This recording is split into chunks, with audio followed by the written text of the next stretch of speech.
Hi YouTube, Unkert here. In this video I want to talk about tuples. So tuples can be of different types and they can have multiple different items that are the same. Okay, so we can create a tuple with a parenthesis, so I could say my underscore tup equals 1, 2, 3, 4, 5, and I could print the type of my tup here, and if I do that, whoops, ran the wrong program. Let me do this file, which is tuples.py. So we get the class of tuple.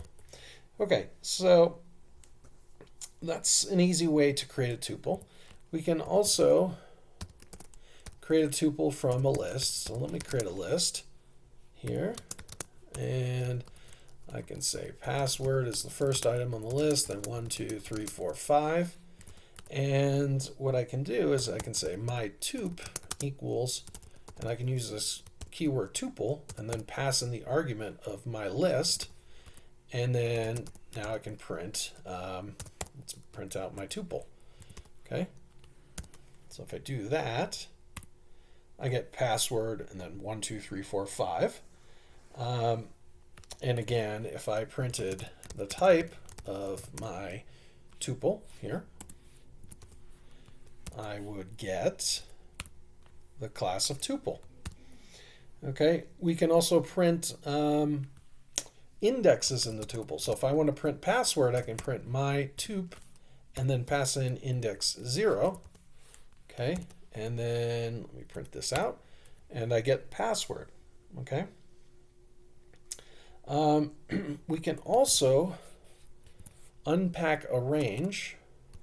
So I haven't really talked about this much in this series, but let's say I want to create a list. So I want to do my list, and I can do within square brackets here, I can do a star and then range and do, let's do 101. And now if I printed my list, and we'll get to the tuple in a moment, if I printed my list, you're going to see it's the numbers 0 through 100 here. Okay, but what I could do here is I could say my underscore tup equals tuple and then pass in my list like so. And now if I print out my tup, I should have a tuple of 0 to 100, which I do. Okay. Now tuples are immutable, but you can break them apart to form new tuples. So let me show you what I mean here. So let me call this my pos num list. Okay, and then we'll also have my neg num list, and in that we'll unpack a range and we'll give the start of negative 100 and the stop of 1. So it's going to go negative 100 to 0. And let's say I want to make two tuples from those. So I could do my underscore tup equals, and I can use this word tuple and then do my positive number list. And let's do my underscore negative tup equals, we'll do tuple and we'll do my negative number list. Okay. Now what we can do, even though those are immutable, let's say I want even numbers that are negative and positive from negative 100 to 100. What I could do is I could say my neg positive even tup, I guess that's what I'm going to name it, equals my tup. Okay, and we'll use some slicing. So we'll start at, actually let me start with my negative tup rather. So let me do my negative tup. Okay, and let's start at the beginning of the tuple, go to the end, and we'll do a step of 2. Okay, and then we'll add it to my tup. And for this one, I'm going to start at index 2 because I don't want the 0 to be repeated twice. We're going to go all the way to the end, and then we're going to do a step of 2. All right, so now let's print my negative positive tuple here. And if I do that, you'll see, let me move this up here. you'll see I start at negative 100, I go all the way up, and I made sure I didn't do 0 twice, that's why I started at index 2 here, and then I go all the way up to positive 100. So you can manipulate tuples even though they're immutable. You can't change the initial tuple, but you can create new ones and slice them and break them apart pretty easily. Okay, so tuples are faster than lists. Tuples can also be keys in dictionaries, so there are some advantages to using tuples. We can also loop through tuples pretty easily. So let me go back here. Let's create a new tuple. Let's call it names underscore tup, and we'll just do a bunch of names here. So I'll do Sean, Tim, Aaron, Joe, and Sarah. Okay, and I can loop through these with a for loop. So I can say for name in names tup, and I could print the name. Okay, so let's do that. Okay, so we've got Sean, Tim, Aaron, Joe, Sarah.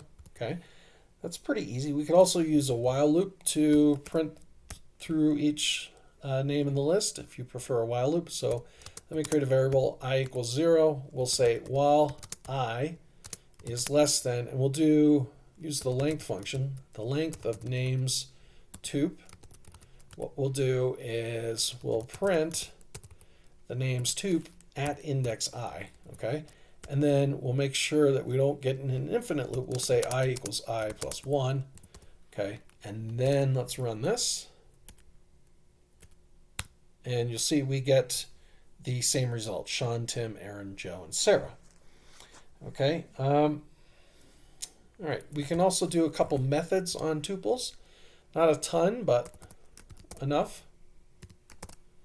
Come on, there we go. Get rid of that. All right, so let's create another tuple. We'll call it my nums tup, and I'm going to set it equal to 1, 1, 1, 2, 2, 7, 7, 7, 7, 10, 11, and 11. Okay, and we can count the certain amount of times a particular value appears in a tuple. So let's print my names tup, and we'll do dot count, and I'll do 7, and I'll also do a different value here.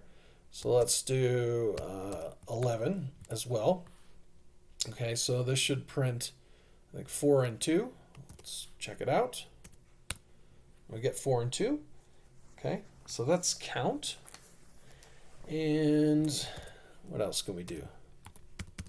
We can also do find the first occurrence of a value in a tuple, so the index. And we do that with print, and we do my nums tup dot index, and we'll do the first index of 7, and let's actually do the first index of 11 as well.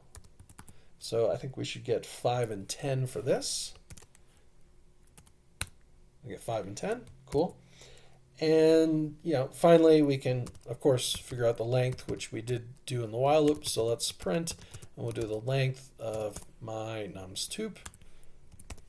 Okay, and let's run this.